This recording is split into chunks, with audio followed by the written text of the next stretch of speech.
The cargo ship moved through the darkness of space like a tired old whale swimming through a black ocean. Its name was the Iron Wanderer, and it had seen better days. The paint on its hull was faded. The engines made strange sounds that worried most mechanics, but the ship still flew, and that was enough for its owner. One sat in the pilot chair and watched the stars pass by through the front window. He was a man of 32 years with tired eyes and rough hands.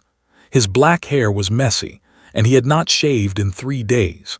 He wore simple clothes, a gray shirt and brown pants that had been washed too many times.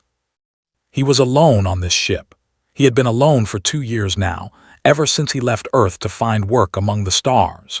Humans were still new to the galaxy. They had only joined the larger community of alien species 50 years ago. Most aliens looked at humans with curiosity or confusion. Some looked at them with something close to pity. Humans were not strong like the. They were not fast like the. They could not see in the dark like the.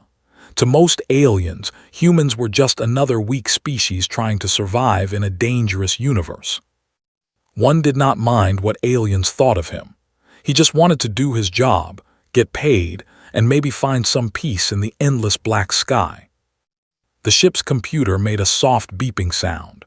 One looked at the screen. He was carrying medical supplies to a small colony on the edge of known space. The delivery would take 3 more days. After that, he would get paid and look for another job. It was a simple life, a lonely life, but it was his life. He stood up from the chair and stretched his back. His body was stiff from sitting too long. He decided to walk through the ship and check on the cargo. It was something to do, at least. The cargo hold was in the back of the ship. It was a large room filled with metal boxes of different sizes. Each box was locked and sealed. One was not supposed to open them. He was just supposed to deliver them. He walked between the rows of boxes, his boots making soft sounds on the metal floor. Everything looked normal. Everything was in its place. Then he heard something. It was a small sound, so small that he almost missed it. It sounded like breathing, quick, scared breathing. One stopped walking. He listened carefully. The sound was coming from the corner of the room behind a stack of large boxes. His heart began to beat faster. There should be no one else on this ship. He had checked everything before leaving the last station. He was sure he was alone. Slowly, carefully, he moved toward the corner. He did not have a weapon in his hands. He had a small gun in his room, but he had not thought to bring it. He had not expected any trouble. He reached the corner and looked behind the boxes. What he saw made him stop breathing for a moment. It was a child. She was small, maybe 6 or 7 years old by human standards, but she was not human. Her skin was pale blue, almost like the color of a winter sky. Her hair was white and short. Her eyes were large and dark, like 2 pools of black water. She had small ridges on her forehead and thin fingers with an extra joint. She was pressed against the wall, trying to make herself as small as possible. Her whole body was shaking. Her clothes were torn and dirty. She looked like she had not eaten in days. One recognized her species. He had seen them before at various stations. They were a peaceful people, known for their gentle nature and beautiful singing voices. They were also known for something else. They were prey. In the cruel hierarchy of the galaxy, some species hunted and some species were hunted. They were at the bottom of that ladder. Many stronger species saw them as targets, as things to be caught and sold, as slaves. They were the worst. They were the apex hunters of the galaxy, tall, powerful, with scales like armor and teeth like knives. They hunted weaker species for sport and profit. They lived in constant fear of them. One looked at the small girl in front of him. She was terrified. Her dark eyes were filled with tears that she was trying hard not to let fall. She expected him to hurt her. She expected him to be like all the others. He slowly crouched down so that he was at her level. He made his body smaller, less threatening. He kept his hands where she could see them. "Hey," he said softly. His voice was gentle, like he was talking to a scared animal. "It's okay. I'm not going to hurt you." The girl did not move. She did not speak. She just stared at him with those big, dark eyes. One tried to remember what he knew about the language. He knew a few words. Most traders learned basic phrases in common alien languages. "Safe," he said the word felt strange on his tongue. "You are safe." The girl's eyes widened slightly. She had not expected him to speak her language, but she still did not move. She still did not trust him. One understood. Trust was not something that could be given with words. It had to be earned with actions. He slowly stood up and took a step back. He wanted to give her space. He wanted her to know that he was not going to grab her or trap her. "I'm going to get you some food," he said, switching back to the common galactic language that most species understood. "And water. You look hungry." He turned and walked away. He did not look back. He wanted her to see that he was not a threat. In the ship's small kitchen, one prepared a simple meal. He did not know exactly what could eat, but he knew they were similar to humans in many ways. He made some warm soup and cut some soft bread. He filled a cup with clean water. He put everything on a tray and carried it back to the cargo hold. The girl had not moved. She was still in the corner, still pressed against the wall, but her eyes followed him as he approached. One set the tray down on the floor, about 2 meters away from her, close enough for her to reach, but far enough that she would not feel trapped. "Food," he said simply, "for you." Then he turned and walked to the other side of the room. He sat down on a box and looked away from her. He wanted her to eat without feeling watched. For a long time, nothing happened. The ship hummed quietly around them. The stars continued their slow dance outside. Then one heard movement, soft, careful footsteps, the sound of the tray being picked up, the quiet noise of eating. He did not look. He just sat there staring at the wall, letting her eat in peace. When the sound stopped, he finally turned his head. The tray was empty. The girl had eaten everything. She was back in her corner, but something was different. She was not shaking as much as before. One stood up slowly. "I'm going to find you a place to sleep," he said. "Somewhere warm, somewhere safe." He walked toward the door of the cargo hold. Before he left, he stopped and looked back at her. "My name is One," he said. "What's your name?" The girl did not answer. She just looked at him with those dark, sad eyes. One nodded. He had not expected her to answer, but he wanted her to know that he saw her as a person, not as cargo, not as prey. "It's okay," he said. "You don't have to tell me now. You can tell me when you're ready." He left the cargo hold and walked to the small guest room on his ship. It was really just a storage closet that he had converted into a tiny bedroom. There was a narrow bed with old blankets and a small lamp that gave off warm yellow light. He cleaned the room quickly and put fresh sheets on the bed. He found a soft pillow and an extra blanket. He wanted the girl to be comfortable. When he returned to the cargo hold, the girl was still in her corner. One crouched down again, keeping his distance. "There's a room for you," he said. "A bed, it's warm and safe. No one will bother you there." The girl looked at him. For a long moment she did not move. Then slowly she stood up. Her legs were weak. She was thin, too thin. One could see her bones through her torn clothes. He wanted to carry her. She looked so fragile, so tired. But he knew that would scare her. So he just walked slowly toward the guest room, letting her follow at her own pace. She followed. It took them a long time to reach the room. The girl stopped many times, pressing herself against the wall whenever they passed through a new area of the ship. She was checking for danger. She was looking for traps. One waited patiently each time. He did not rush her. He did not get angry. He just waited. Finally, they reached the room. One opened the door and stepped aside so she could see inside.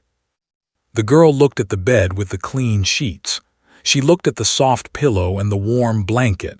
Something changed in her eyes. It was not trust, not yet, but it was something close to wonder. She walked into the room slowly, like she was entering a dream.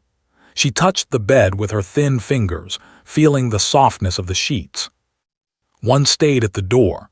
"I'll be in the pilot room if you need anything," he said. "Just call for me." He started to close the door, but then he stopped. He looked at the small alien girl standing in the middle of the room, so lost and so alone. "I don't know how you got on my ship," he said quietly. "I don't know what happened to you, but I want you to know something. As long as you're on this ship, you're under my protection. No one will hurt you here, I promise." The girl looked at him. Her dark eyes searched his face, looking for lies, looking for tricks. One let her look. He had nothing to hide. Then something happened that one would never forget. The girl spoke. Her voice was small and rough from not being used. The word she said was in her own language, but one understood it. Lyra. It was her name. One felt something warm spread through his chest. It was the first step, the smallest step, but it was a beginning. "Nice to meet you, Lyra," he said with a gentle smile. "Now get some sleep, you're safe here." He closed the door softly and walked back to the pilot room. Through the ship's internal sensors, he could see that Lyra had climbed into the bed. She had pulled the blanket over herself and curled into a small ball. Within minutes, she was asleep. One sat in his pilot chair and looked out at the stars. Somewhere out there, someone had hurt this little girl. Someone had made her so scared that she had hidden herself in a stranger's cargo hold, hopping to escape. He did not know who those people were. He did not know their names or their faces. But he knew one thing with absolute certainty. If they came for Lyra, they would have to go through him first. And one, despite what the galaxy thought about humans, was not as soft as he appeared. The stars continued to shine in the endless darkness. The ship continued its journey through space. And somewhere in a small room, a broken little girl slept peacefully for the first time in a very long while. This was the beginning of a story that would change everything. A story about a human who made an alien child smile. And the hunters who would learn to fear him. 3 days passed on the Iron Wanderer.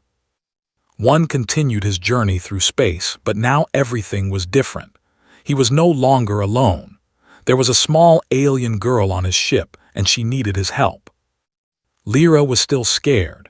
She spent most of her time in the small guest room, hiding under the blanket like it could protect her from the universe. When one brought her food, she would press herself against the wall and wait for him to leave before she ate. She did not speak again after telling him her name. She did not smile. She barely looked at him. One understood. Whatever had happened to her had left deep wounds, not wounds on her body, but wounds on her heart. Those kinds of wounds took time to heal. So he gave her time. Every morning he would knock softly on her door and leave a tray of food outside. He learned quickly what she liked to eat. She preferred warm food over cold food. She liked soft things that were easy to chew.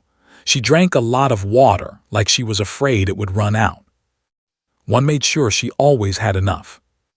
On the 4th day, something small changed. One knocked on the door as usual. He set down the tray of food and started to walk away. But then he heard the door open behind him. He turned around slowly. Lyra was standing in the doorway. She was still thin and pale. Her white hair was messy from sleep, but she was looking at him with something new in her eyes. It was not trust, not yet, but it was curiosity. One crouched down to her level. He did this every time so he would not seem so big and scary. "Good morning, Lyra," he said gently. "Did you sleep well?" Lyra did not answer with words, but she gave a small nod. It was tiny, barely noticeable, but it was something. One smiled. "I'm glad," he said. "I made you some warm soup today. I think you'll like it." He stood up and started to walk toward the pilot room, but then he stopped and looked back at her. "If you want," he said carefully, "you can come sit with me. I'm just going to check on the ship. It's not very exciting, but you're welcome to join me." He did not wait for an answer. He just continued walking, leaving the choice to her. For several minutes, nothing happened. One sat in his pilot chair and looked at the screens showing the ship's status. Everything was normal. The engines were working fine. They would reach the colony tomorrow. Then he heard soft footsteps behind him. He did not turn around.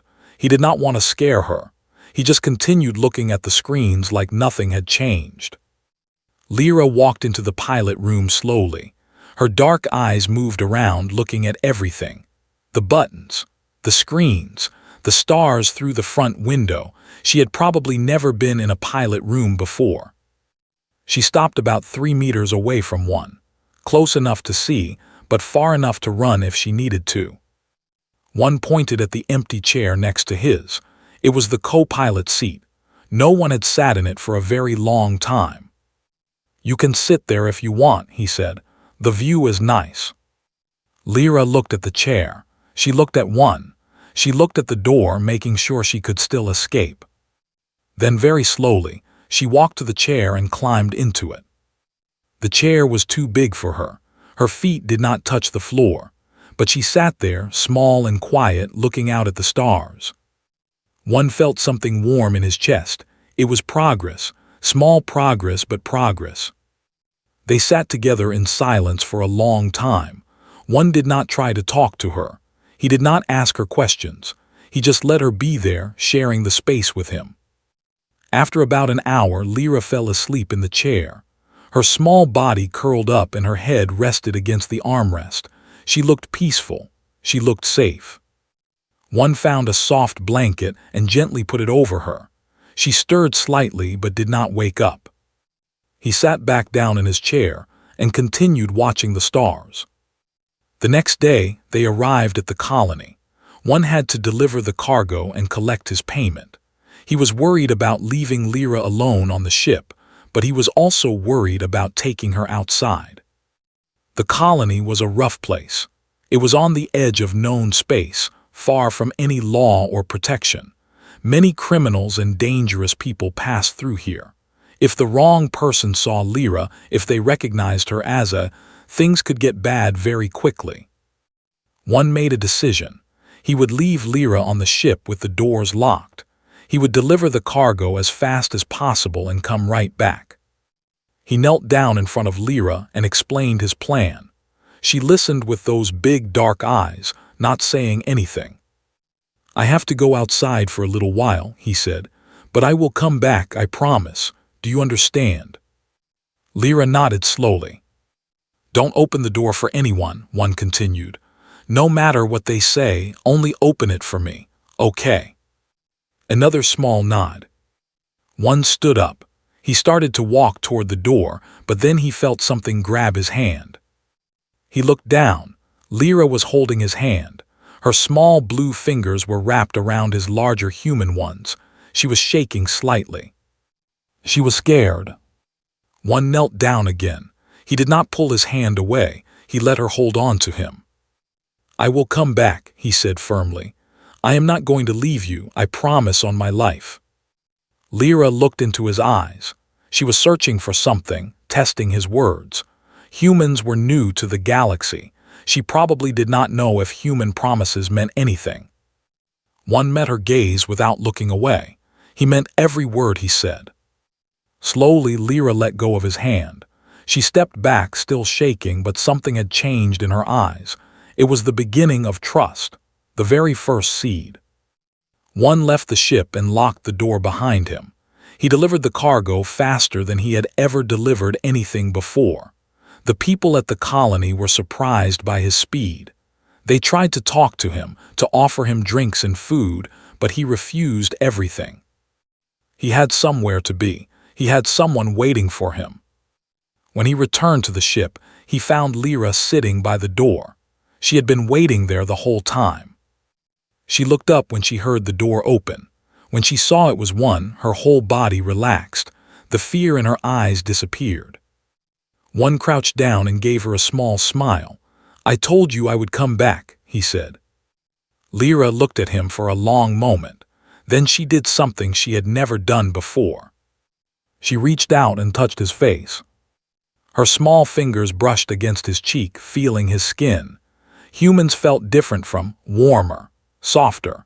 Her touch was gentle, like she was making sure he was real. One stayed very still. He let her explore at her own pace. "Real," Lyra said softly. Her voice was small and rough. "You came back." It was the most she had spoken since telling him her name. One felt his eyes get wet, but he blinked the tears away. "I will always come back," he said. "Always." From that day on, things began to change faster. Lyra started spending more time outside her room. She would sit in the pilot room with One, watching the stars. She would follow him around the ship while he did maintenance work. She would not talk much, but she was present. She was there. One started teaching her things. Small things at first. How to use the food maker in the kitchen. How to turn on the lights and adjust the temperature. How to read the basic symbols on the control panels. Lyra learned quickly.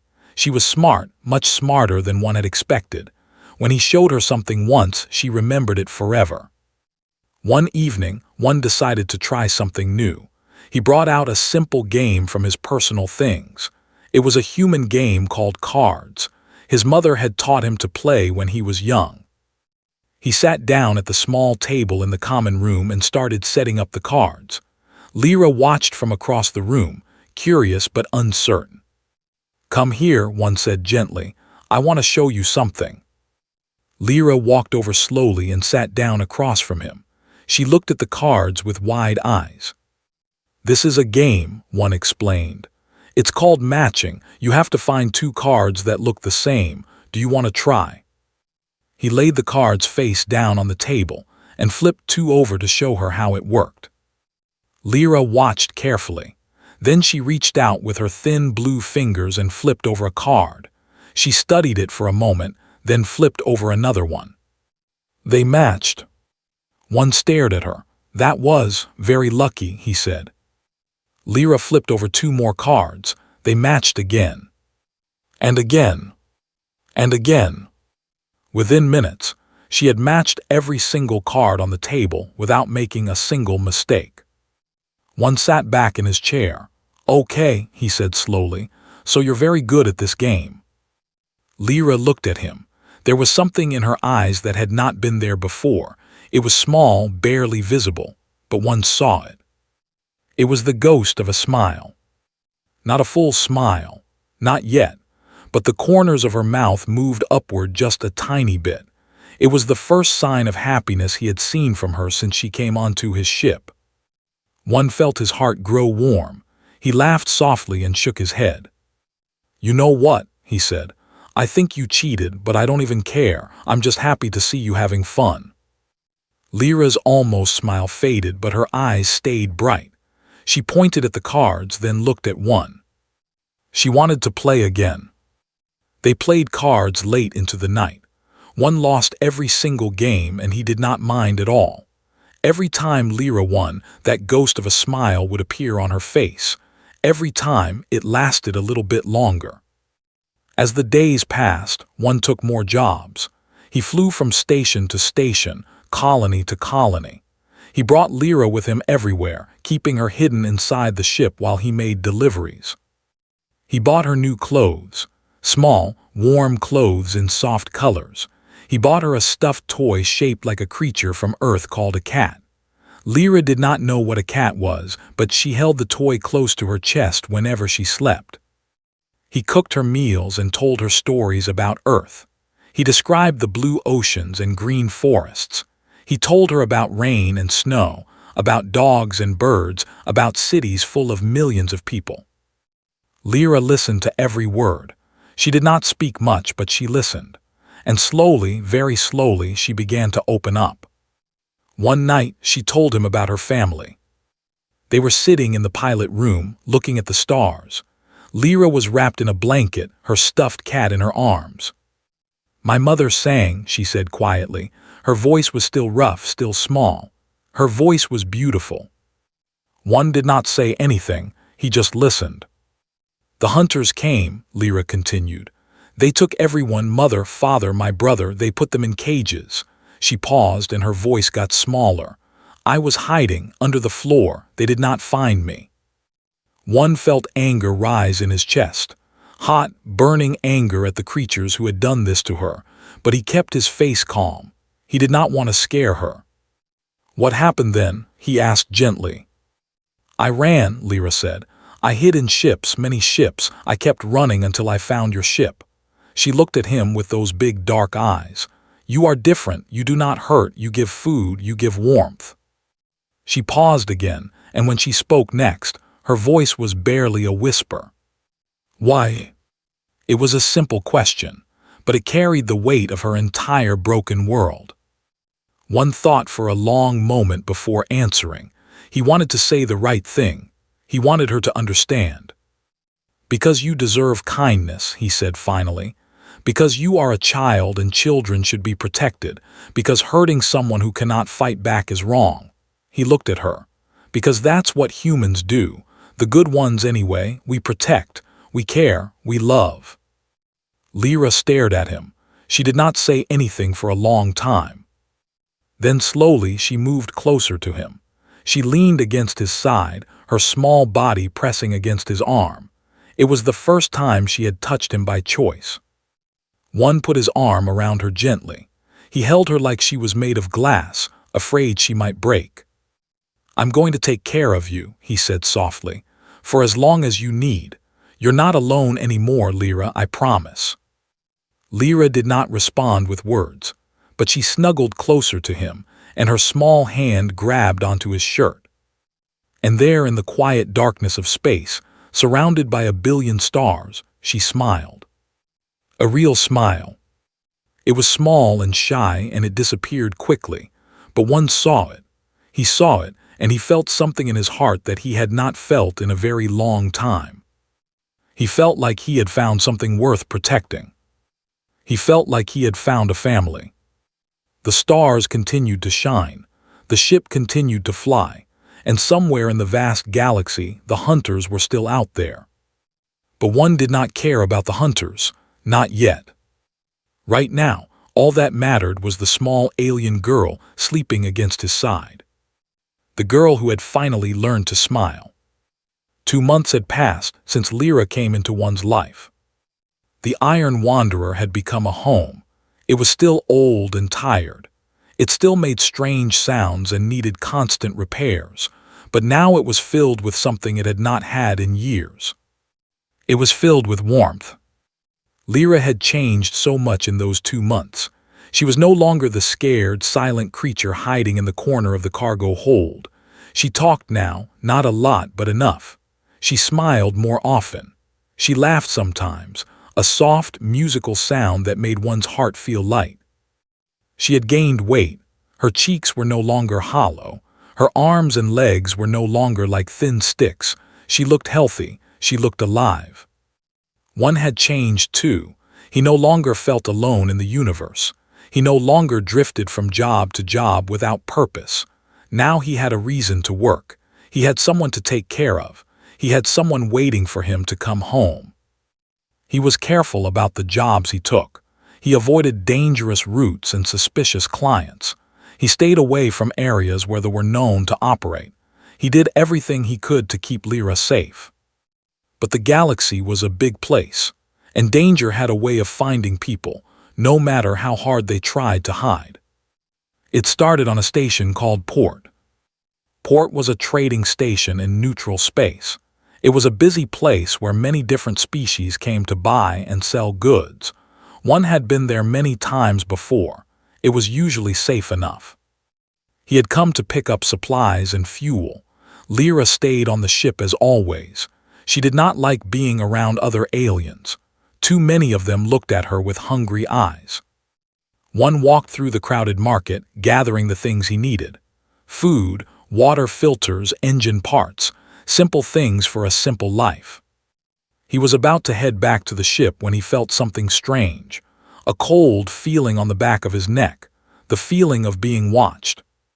He stopped walking and looked around. The market was full of aliens of all shapes and sizes, tall ones, short ones, fat ones, thin ones. None of them seemed to be paying attention to him. But the feeling did not go away. One trusted his instincts. He had learned to trust them during his years in the military back on Earth. Those instincts had saved his life more than once. He started walking again, faster this time. He took a different route back to the ship, one that went through narrow alleys and quiet corridors. He wanted to see if anyone was following him. They were. He caught a glimpse of them as he turned a corner. Two large figures, moving through the crowd with purpose. They were trying to stay hidden, but they were too big to blend in. They were. One felt his blood turn cold. They were unmistakable. They stood nearly 3 meters tall. Their bodies were covered in thick green scales that could stop a blade. Their heads were long and narrow, like reptiles from Earth. Their eyes were yellow with black slits in the middle. They moved like predators. Every step was controlled and precise.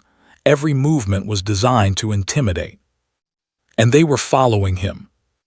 One did not panic. He had been trained not to panic. Instead, he thought quickly. They were not attacking him. That meant they were not sure he was their target. They were just suspicious. Maybe they had detected Lyra's biosignature on the station. Maybe they had been tracking her all along. Whatever the reason, they were here now, and that was very bad. One changed his route again. He walked into a crowded area filled with food sellers and kept moving. He needed to lose them before going back to the ship. If they followed him to the Iron Wanderer, Lyra would be in danger. He spent an hour moving through the station.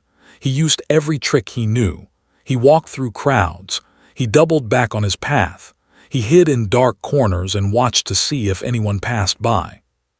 Finally, he was sure he had lost them. He returned to the ship quickly and quietly. When he got inside, he locked the door immediately and started the engines. Lyra came running from her room. She could tell something was wrong. One, she said, her voice was scared. One knelt down and put his hands on her shoulders. He looked into her dark eyes and forced himself to stay calm. "We need to leave," he said gently but firmly. "Right now, don't worry, everything will be okay." Lyra nodded. She trusted him. She trusted him completely. The Iron Wanderer lifted off from the station and flew into space. One pushed the engines as hard as they would go. He wanted to put as much distance as possible between them and port. For 3 days, nothing happened. One began to think that maybe he had been wrong. Maybe they were not looking for Lyra. Maybe they had just been suspicious of a human on a trading station. Maybe he had worried for nothing. Then on the 4th day, the message came. It was a transmission on an open channel. Anyone could hear it, and it was addressed to him. "Human vessel Iron Wanderer. This is Commander Vex of the Hunting Guild. We know you have stolen property on your ship. A child, designation K7749. You will return this property to us, or you will face the consequences.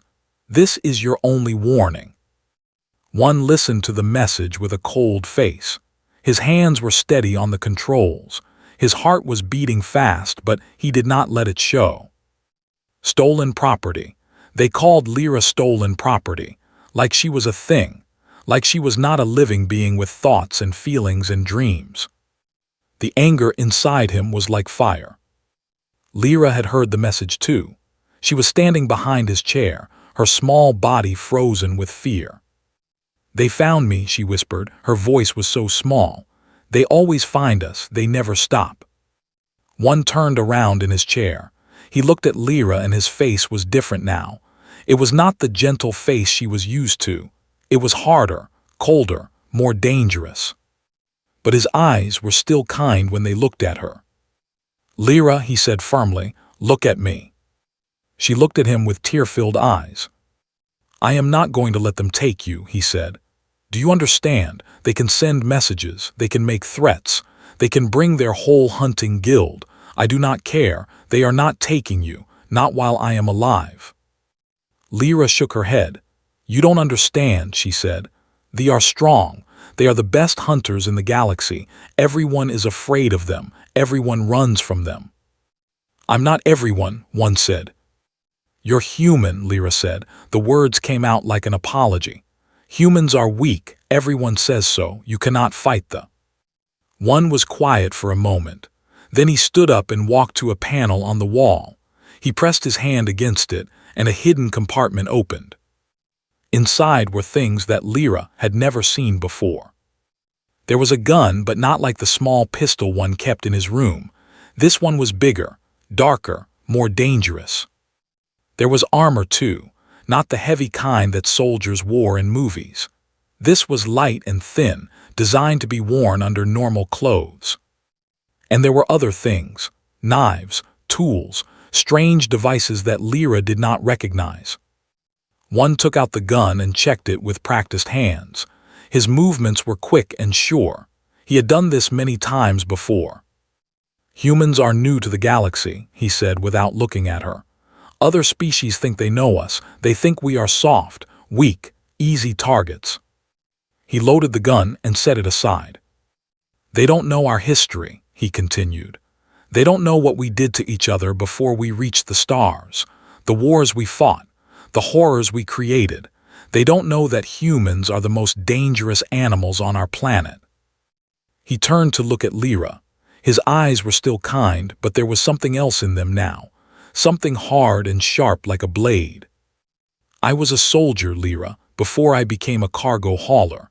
I fought in wars that would give the nightmares. I've seen things that I can never forget. I've done things that I'm not proud of." He knelt down in front of her, so their eyes were at the same level. "I left that life behind. I came to space because I wanted peace. I wanted to forget what I was, but I never stopped being what I was. I just put it away, like those weapons in that compartment." He touched her face gently. "They think they're the apex hunters. They think nothing in the galaxy can challenge them. They've never been proven wrong because no one has ever tried." His voice got lower, more serious. "I'm going to prove them wrong, for you." Lyra stared at him. She did not know what to say. The human in front of her looked the same as always. Same tired eyes, same messy hair, same gentle hands. But she could see now that there was something else inside him, something that had been sleeping, something that was now waking up. Another message came through the communication system. "Human vessel Iron Wanderer, this is your final warning. You have 3 standard hours to surrender the child. If you do not, we will board your vessel and take her by force. Any resistance will be met with lethal response." One listened to the message. Then he walked to the communication panel and pressed the button to respond. "Commander Vex," he said. His voice was calm and steady. "My name is Park 1. I am the captain of the Iron Wanderer. The child you are looking for is under my protection. She is not property. She is not a thing to be bought and sold." He paused and took a breath. "If you want her, you will have to come and get her. But I want you to know something first. I know what they are. I know you hunt the weak. I know you have never faced real resistance. You think you are the apex predators of this galaxy." His voice got colder. "I am a human. My species has spent thousands of years learning how to kill. We have developed weapons that can destroy entire planets. We have fought wars that killed hundreds of millions. We are not prey. We are not weak. And we do not give up the people we love." He looked at Lyra, and his cold face softened for just a moment. "Come and take her if you can, Commander. But know that if you set foot on my ship, you will face something you have never faced before. A human protecting his child." He turned off the communication and turned back to Lyra. "Go to your room," he said gently. "Lock the door. Don't come out until I tell you. Can you do that for me?" Lyra was crying now. Tears were running down her blue face. "I don't want you to die," she said. "I don't want to lose you." One smiled. It was a real smile, warm and gentle. He hugged her tightly, feeling her small arms wrap around him. "You won't lose me," he said. "I promise. Now go, I have to prepare." Lyra looked at him one more time. Then she ran to her room and locked the door. One turned to face the front window. Somewhere out there the ship was coming. In 3 hours they would be here. He began to prepare. He put on the light armor under his clothes. He checked his weapons one by one. He studied the layout of his ship, planning where to fight and where to hide. He set traps in the corridors and locked down certain sections. He did everything a soldier would do before battle. When he was done, he sat in his pilot chair and waited. The stars shone cold and bright through the window. The universe was silent around him. And somewhere in the darkness, the hunters were coming. But for the first time in their long history, the hunters were about to become the hunted. One closed his eyes and took a deep breath. When he opened them again, they were the eyes of a predator. The ship appeared in the darkness like a great black beast. It was much bigger than the Iron Wanderer, 3 times as long and twice as wide. Its hull was covered in sharp edges and dark metal. It looked like it had been designed to frighten people, and it did its job well. One watched it approach on his screens. He counted the heat signatures inside. There were at least 20 on that ship, 20 apex hunters coming for one small girl. They really were afraid of nothing. That was going to change. The communication panel crackled, and Commander Vex's voice filled the pilot room. "Human, your time is up. Open your cargo bay doors and prepare to be boarded. If you cooperate, we may let you live." One did not answer. He just watched the screens. The ship moved closer. A boarding tube extended from its side, reaching toward the Iron Wanderer like a hungry tentacle. It was going to attach to the cargo bay door and force it open. One let them come. The tube connected with a loud clang that echoed through the ship. One could hear the sound of cutting tools working on his door. They were not asking for permission anymore. He stood up from his chair and picked up his gun. It was a heavy weapon designed for military use. It could punch holes through armor. It could stop things that no normal gun could stop. He walked toward the cargo bay. The door finally broke open with a crash. Cold air rushed in from the boarding tube, and then they came through. The first one was huge, nearly 3 meters tall with thick green scales that covered its body like plates of natural armor. Its yellow eyes scanned the dark cargo bay, looking for threats. It held a weapon in its clawed hands, a long rifle that glowed with blue energy. Behind it came more, 2, then 3, then 4. They moved with the confidence of creatures that had never been challenged. They did not rush. They did not worry. They knew they were the strongest things in any room. "Find the lead ordered." Its voice was deep and rough. "Kill the human if he resists." They spread out through the cargo bay, checking behind boxes and in dark corners. They were professional hunters. They had done this many times before. They did not notice the thin wire on the floor until it was too late. The explosion was small but powerful. It was not meant to kill. It was meant to blind and confuse. Bright light filled the cargo bay. A loud bang deafened them for several seconds. And in those seconds, one attacked. He came from the shadows like a ghost. His gun fired 3 times. 3 fell before they even knew what was happening. The heavy rounds punched through their scales like they were paper. They had armor, but human weapons had been designed to break armor. That was something they had not known. The remaining recovered quickly. They were trained warriors. They turned and fired at the darkness where one had been. But he was not there anymore. He had moved through a maintenance tunnel to the other side of the cargo bay. He fired again from a new position. 2 more went down. The lead roared with anger. "It's one human," it shouted. "Spread out and find it." They tried to follow his orders, but one had planned for this. He knew every inch of his ship. He knew where to hide. He knew where to attack. He knew where the lights could be turned off to create darkness. They had never fought in darkness before. They were used to open fields and bright stations where they could see their prey running. They were not used to being the ones who could not see. One used the darkness like a weapon. He moved through the ship like a shadow. He attacked from behind, from the sides, from above. He never stayed in one place long enough to be found.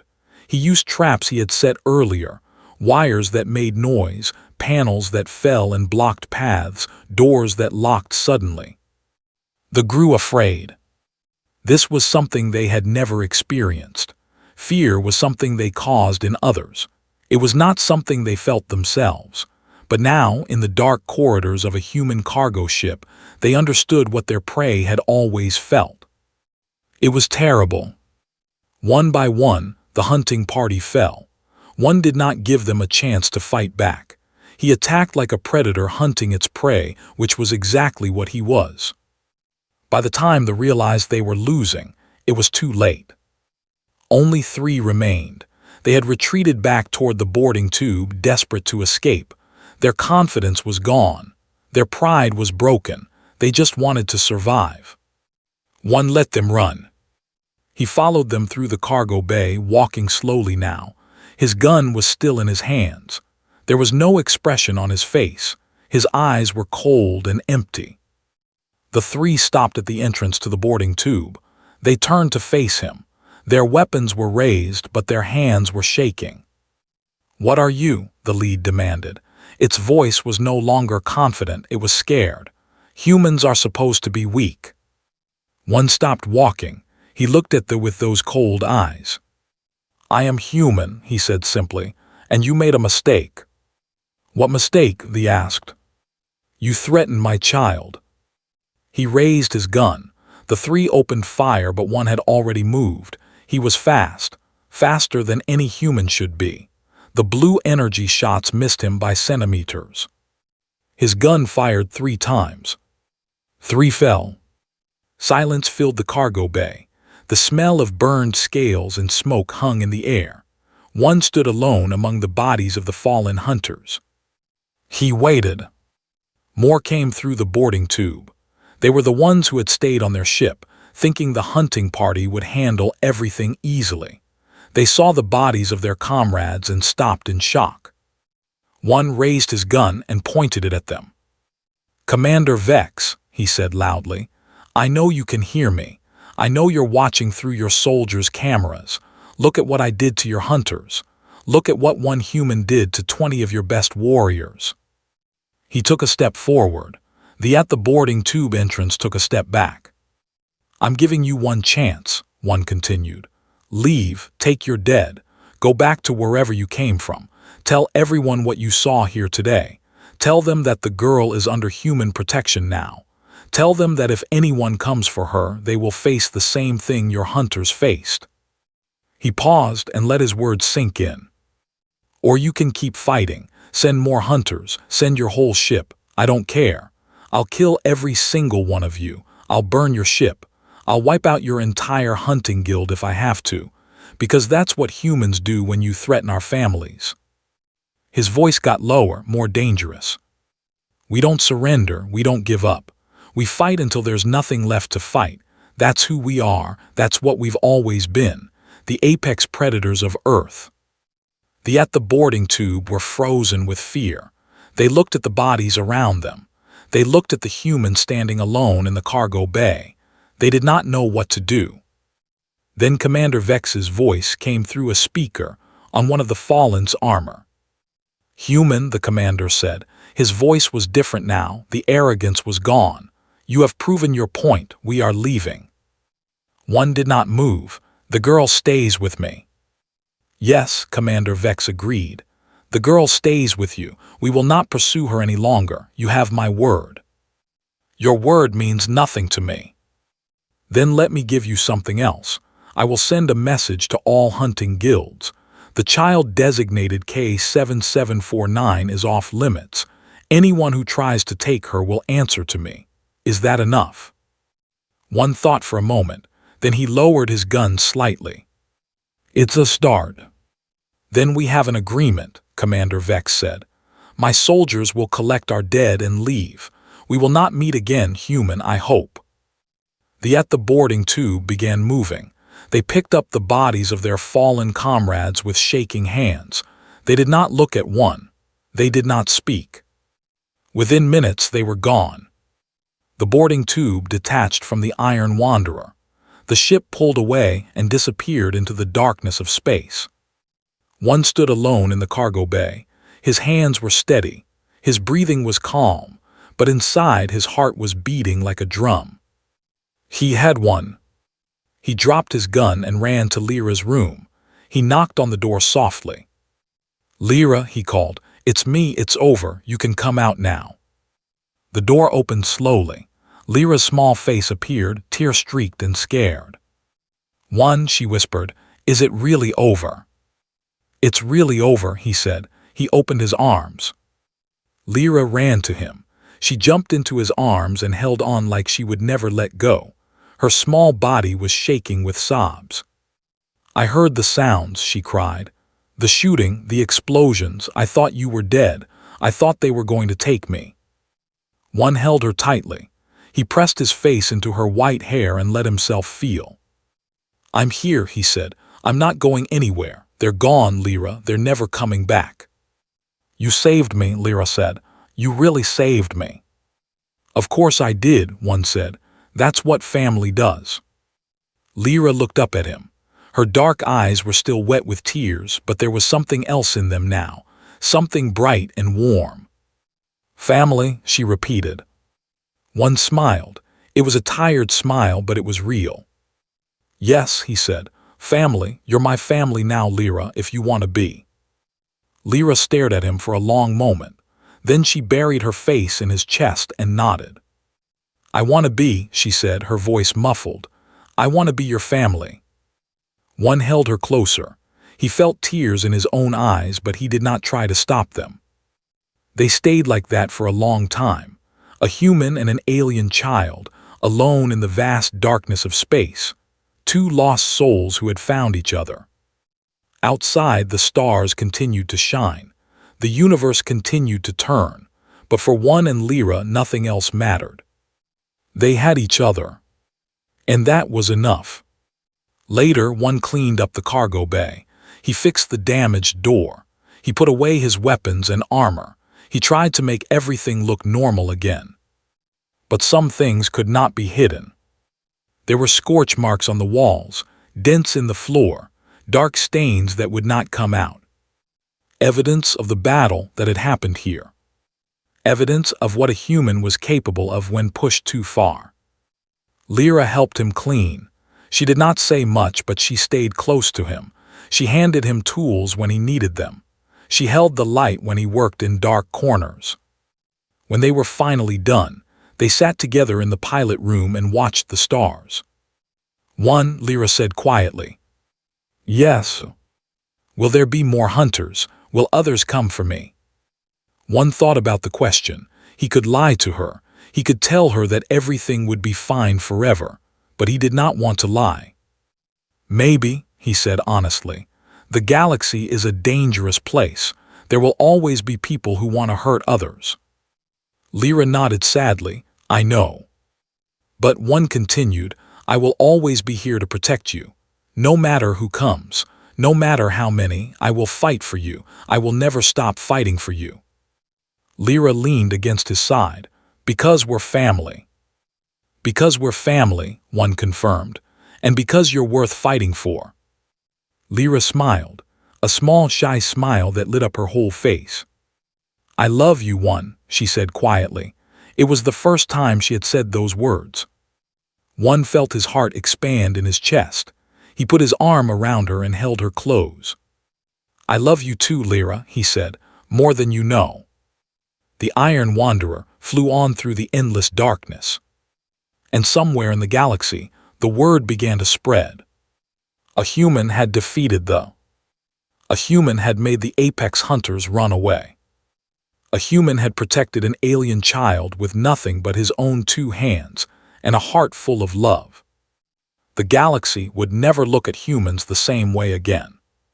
6 months had passed since the battle with The Iron Wanderer was docked at a peaceful station called Haven's Rest.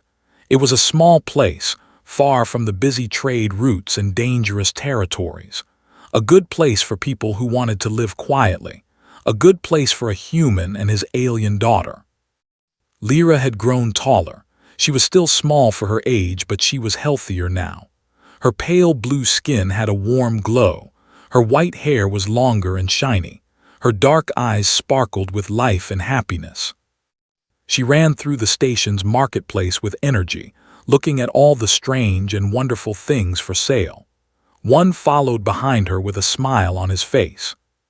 "One, look at this," Lyra called out, pointing at a display of colorful stones. "Those are beautiful," one agreed, walking over to stand beside her. "Can I have one, please?" One laughed. "Which one do you want?" Lyra studied the stones carefully. She was always careful about her choices. Finally, she pointed at a small purple stone that seemed to glow from inside. "That one, it looks like a star." One bought the stone and gave it to her. Lyra held it in her hands like it was the most precious thing in the universe. "Thank you," she said happily. "You're welcome," one replied. "Now let's go get some food, I'm hungry." They walked to a small eating place at the corner of the marketplace. It was owned by a kind old alien named Bora, who served food from many different planets. One and Lyra had become regular customers over the past few weeks. "My favorite humans," Bora called out when she saw them. She was short and round with 4 arms and gray skin. Her species was called and they were known for their excellent cooking. "Hello, Bora," one said with a smile. "The usual, please." Coming right up, Bora disappeared into her kitchen, and soon the smell of delicious food filled the air. One and Lyra sat at their favorite table by the window.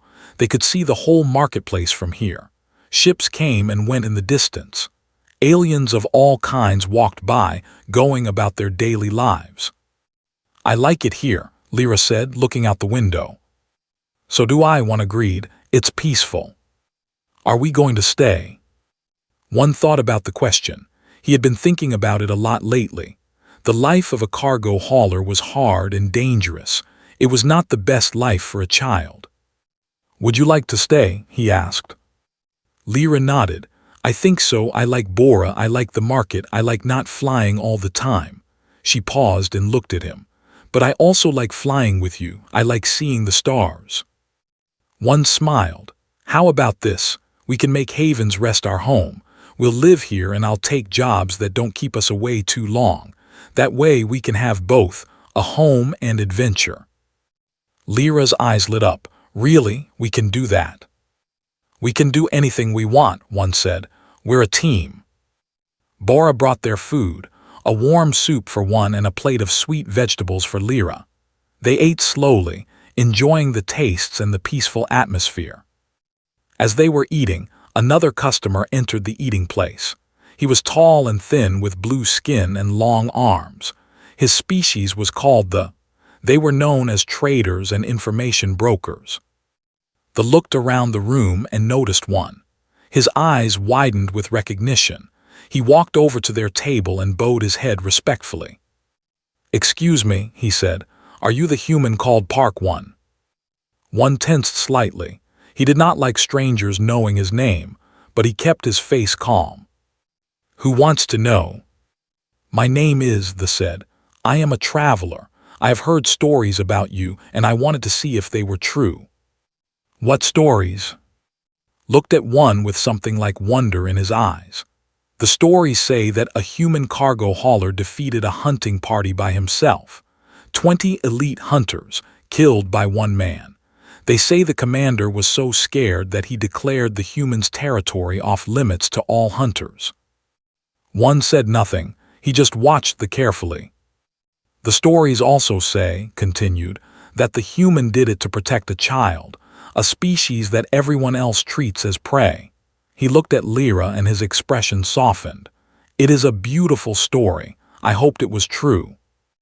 Lyra stopped eating. She looked at one with uncertain eyes. One sighed. He did not like being famous. He did not want attention, but he understood why the story had spread. In a galaxy full of cruelty and fear, a story about protection and love was something special. "The story is true," he said simply, "but I didn't do it to become famous. I did it because it was the right thing to do." Nodded slowly. That is what makes the story so powerful. You did not fight for glory or wealth. You fought for love. He bowed his head again. Thank you, human. You have given the weak species of this galaxy something we have not had in a long time. What's that? One asked. Hope said. Hope that someone might protect us. Hope that not all strong species are cruel. Hope that kindness still exists in the universe. He turned and walked away, leaving One and Lyra alone at their table. Lyra was quiet for a moment. Then she reached across the table and took One's hand. You're famous, she said. I don't want to be famous. I know, she squeezed his hand. But I'm glad the story is spreading. Maybe it will help other children like me. Maybe other humans will protect them too. One looked at her, this small alien girl who had come into his life by accident, who had changed everything, who had made him feel alive again. Maybe they will, he said, if they're lucky enough to meet someone worth protecting. They finished their meal and walked back through the marketplace. The sun was setting, painting the sky in beautiful colors of orange and pink. Haven's Rest had no real sun, but the station's lights were designed to create the feeling of sunset. As they walked, One noticed that aliens were looking at them differently. There was no fear in their eyes, no pity. Instead, there was something like respect, something like admiration. The story of the human and the child had spread far and wide, and it had changed how people saw humans forever. They returned to the Iron Wanderer just as the last light faded from the station's artificial sky. The old ship sat quietly in its dock, waiting for them. One opened the door and let Lyra enter first. She ran inside happily, heading for her room to put away her new purple stone. One followed slowly. He stopped at the door and looked out at the station one last time. He thought about how much his life had changed. A year ago he had been alone, empty, just going through the motions of living without really being alive. Now he had a daughter, a home, a purpose. All because a scared little girl had hidden in his cargo bay. Life was strange like that. Sometimes the best things came from the most unexpected places. One, Lyra's voice called from inside the ship. Come see, I put the stone on my shelf. It looks so pretty. One smiled and walked inside. He closed the door behind him. Lyra was waiting for him in the hallway. She grabbed his hand and pulled him toward her room. Look, she said proudly, pointing at the shelf above her bed. The purple stone sat there, glowing softly in the dim light. It did look like a star. It's beautiful, One said, just like you. Lyra blushed, her blue skin turning slightly darker. You're embarrassing, she said, but she was smiling. They went to the common room and sat on the old couch together. It was their evening routine now. They would sit together and talk about their day. Sometimes One would tell stories about Earth. Sometimes Lyra would sing songs in her native language. Her voice was beautiful, just like her mother's had been. Tonight they just sat in comfortable silence. The ship hummed quietly around them. The stars twinkled through the window. After a while, Lyra spoke. One. Yes. I was thinking about something. What were you thinking about? Lyra was quiet for a moment. She seemed to be gathering her courage. When they took my family, she said slowly, I thought I would never have a family again. I thought I would be alone forever. I thought no one would ever love me. One listened without interrupting. He knew how hard it was for her to talk about this. But then I found you, Lyra continued. Or you found me, I'm not sure which. She smiled a little. And you didn't hurt me. You fed me. You gave me a warm place to sleep. You protected me. You loved me. Her eyes were getting wet, but she kept going. You made me smile again. I didn't think I could smile anymore, but you made me smile. You made me happy. You gave me a home. She turned to look at him directly. Her dark eyes were full of tears, but also full of love. I know I'm not your real daughter, she said. I know I'm just an alien you found in your cargo bay. I know you didn't have to take care of me, but you did, and I'm so grateful. She took a deep breath. "I want to ask you something, but I'm scared." "You don't have to be scared," one said gently. "You can ask me anything." Lyra nodded. She wiped her eyes with her hand. Can I call you father?" The words hung in the air between them. Simple words, powerful words. One felt his heart swell with emotion. He had never expected to be a father. He had never planned for it. But hearing Lyra ask that question, he realized that he had been a father for months already. He just had not said it out loud. He reached out and pulled Lyra into a tight hug. He held her close, feeling her small heart beat against his chest. "Yes," he said, his voice was thick with emotion. "Yes, you can call me father. I would be honored." Lyra burst into tears, but they were happy tears. She wrapped her arms around him and held on like she would never let go. "Father," she said. The word was small and soft, but it carried the weight of the whole universe. "Daughter," one replied. They held each other for a long time. Outside, the stars continued to shine. The galaxy continued to turn. Wars were fought and deals were made, and 1,000 different dramas played out on 1,000 different worlds.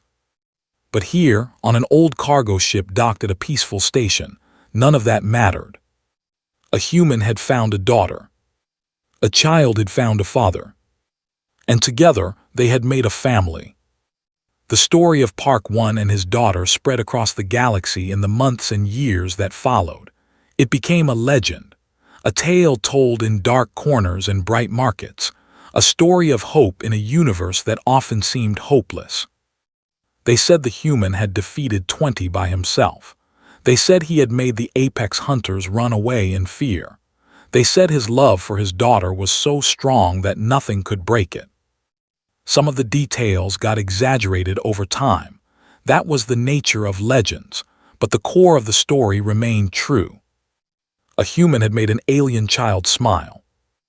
And for that smile, he had been willing to face the most dangerous hunters in the galaxy. The Never came back. True to his word, Commander Vex had declared Lyra off limits. Other hunting guilds heard the story and decided it was not worth the risk. Better to hunt easier prey. Better to avoid the strange, fierce creatures called humans. Slowly, something changed in the galaxy. Other humans began taking in alien orphans. Other humans began protecting the weak. The example of one man had started something larger than himself. A movement. A change. Humans, it turned out, were not just cargo haulers and traders. They were not just visitors in a strange galaxy. They were protectors. They were fighters. They were family to anyone who needed one. And the galaxy was better for it. On Haven's Rest, in a small home they had built together, One and Lyra lived their quiet life. He took jobs when he needed money and stayed home when he did not. She went to school and made friends and learned about the universe. Every night, they sat together and watched the stars. Every night, Lyra called him father. Every night, One thanked the universe for the scared little girl who had hidden in his cargo bay. The girl who had changed everything. The girl who had made him smile too. And so the story ended, not with a battle or a dramatic confrontation, but with something simpler, something more beautiful. A father and daughter watching the stars together. A family made not by blood but by choice. And a love that would last forever.